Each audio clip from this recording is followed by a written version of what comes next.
Welcome to the Defeating Pain podcast with Dr. Ted Arkfeld. If you're tired of treatments that just don't work, you're in the right place. Each week, we'll talk about new ways to beat chronic pain using at-home therapies. You don't have to go to the doctor to feel better.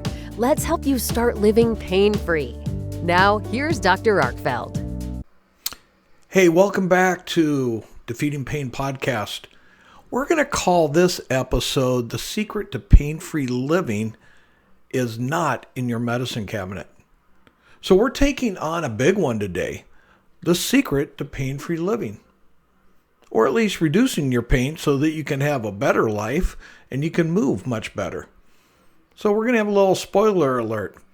It's not in your medicine cabinet. It may not even be with those extra office visits at the physical therapist or the chiropractor. Okay? Maybe it's just, hey, from the comfort of your own home. If you like that, hit the subscribe button. Your future self will thank you for doing that. So many of us reach for quick fixes. I know that when I'm in pain, I am a terrible patient. I'm an impatient patient. I want to get out of pain as quickly as possible. And that's why I go with BioWave Go. I hit it right away, and we'll talk more about that later. But, you know, even the overpriced gadgets you see, Shack advertising, you know, maybe they give you a little relief at that late night infomercial when you're just willing to try anything, but it's not going to be anything permanent. So let's get down to the truth. None of these things address what's really causing your pain. And that's really from a neurological standpoint. So we're going to dive into the actual solution, and it may just blow your mind. I'm not saying that it's in your head, but it could be coming from your brain. That's what the latest in neuroscience is telling us, that the reason chronic pain treatments such as prolonged physical therapy, regular chiropractic manipulations, laser therapy, and spinal decompression, and painkillers and epidurals, they could be ineffective. Now, are they going to get you out of pain? Yeah. But is the pain going to come back? Probably. And for many of you, you're still in pain and you're looking for answers. And you've gone through all this. So we got to figure this out, right? Well, that's what the Defeating Pain podcast is all about.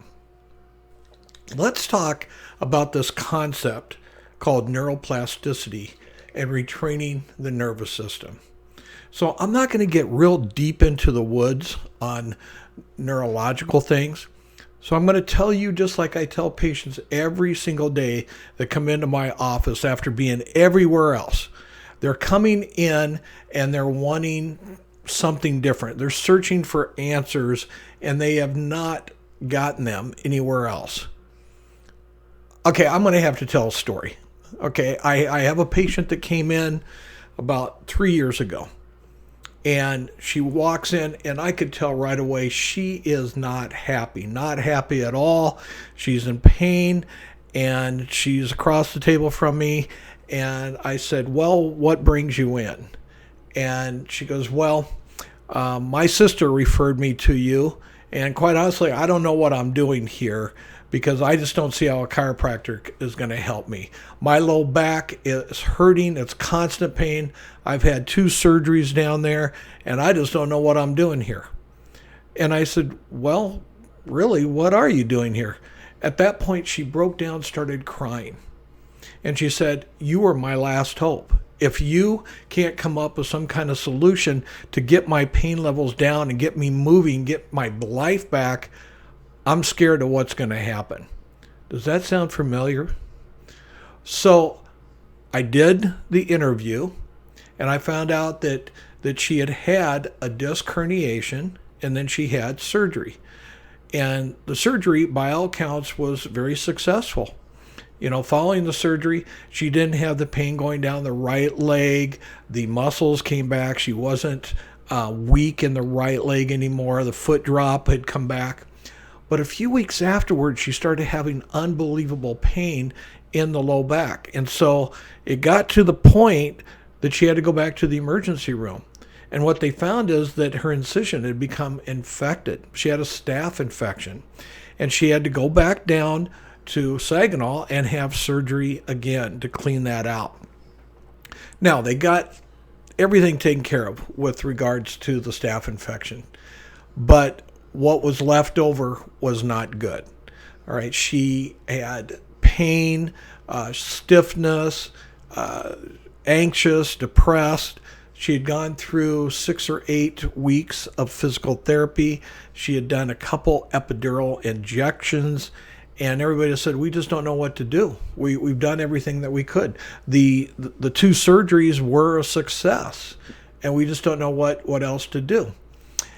And so she found her way into my office, and I did my exam on her, and I sat down with her and I said, I have some really good news. You are not going to have to live this way. There's no reason why you have to continue to live this way. I firmly believe we can help you. We can help you get your life back. Well, at that point, 2 things happened. There was an absolute sensation on her face of relief, and once again, she started crying. She said, nobody has given her any hope. Here's what I've learned over 36 years of practice, is that many times what we say is more important than what we do as doctors. Let me do that one again. Many times what we say is more important than what we do. See, I'm looking at her from a totally different perspective. I'm looking at her through the lens of her nervous system. Everybody else had been looking through the mechanical or structural or the orthopedic viewpoint. And when it comes to chronic pain, that just isn't going to cut it. So I told her, here's what's going on. Our body is made of receptors. We have receptors in our skin. They're called mechanoreceptors. We have receptors in our muscles. They're called muscle spindles. We have receptors in our joints, Golgi tendon receptors. And when those receptors are firing and everything's great and we're moving good, they fire up to the brain. And the brain is constantly monitoring all the things that's coming in from all the body parts. The brain has a map up here of our body, and so it's monitoring everything. And so when all the systems are on go and everything's fine, the brain has basically a normal outlook, and we don't have pain. But in this patient's case, because she was in pain and she wasn't moving and the scar tissue had formed and the joints had locked up, she wasn't moving. Those signals were not getting up to the brain. She was neurologically malnutrition. She was starved. Bad cell coverage area. The brain wasn't getting the information. So you know what the brain does? It lowers the threshold for pain. Any little thing will cause pain because it's protecting. Now, we got to shut that protective mode off. So I said, here's what we're going to do. We are going to blast you neurologically. We are going to bombard your brain with neurological signals. We're going to do that with our BioWave Go, which is our first line of defense for pain. So the first thing I had to do, I had to get her to trust that the type of treatment I was going to do wasn't going to hurt her and get her to relax. So what we did with BioWave Go, I would put that on her low back, and then I would do a very gentle stretching technique called Cox flexion distraction technique on her low back. And the BioWave Go blocks the pain signals. So it's not a TENS unit. I don't have a TENS unit in the office. Everybody always goes, was this a TENS unit? No, it's not a TENS unit. The BioWave goes down and it blocks the pain transmissions from hitting your spinal cord and making it up to the brain. And see, if it gets up there, then the brain again is going to go into protective mode and say, oh, you better not move, and it's going to be painful when moving. So the first thing we got to do is we got to let the brain know it's okay. We do that with BioWave Go. After about a week, her pain levels subsided. She came in with a constant 7 or 8 rating on a scale of 0 to 10. We got that down to about a 5 or a 6. You know what the other thing that was amazing? She was sleeping through the night. That was huge.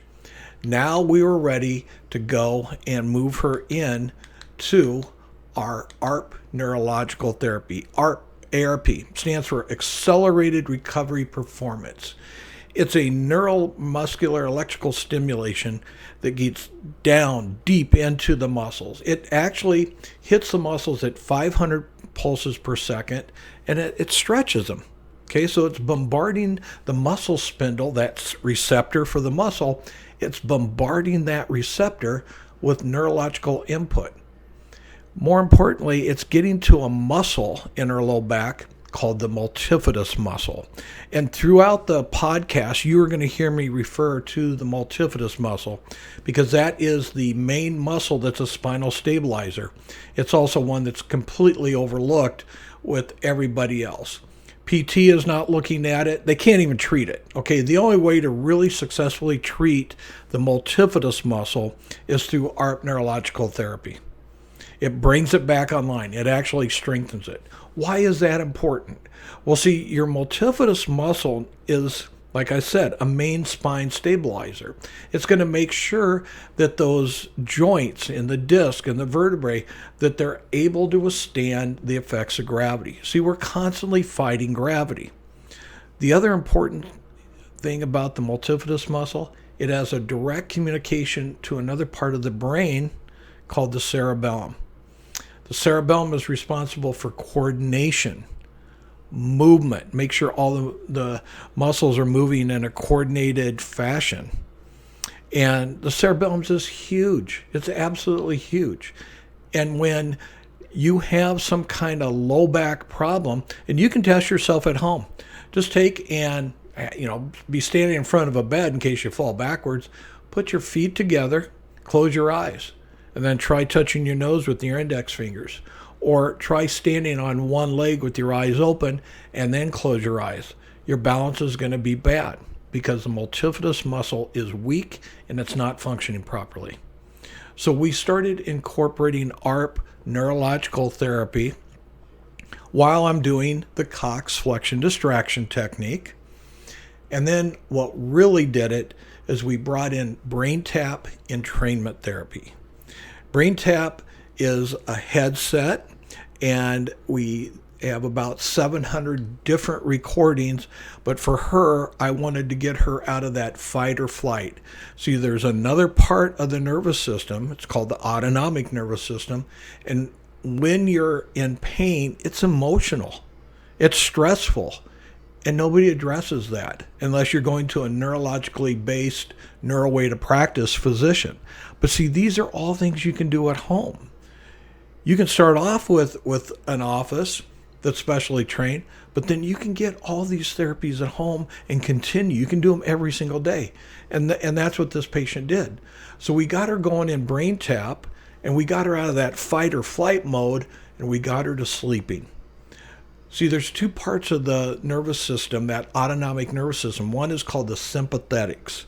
The sympathetics engage, like if you come across a bear in the woods, your heart rate's going to go up, your respiratory rate's going to go up, and you're ready to fight or flight.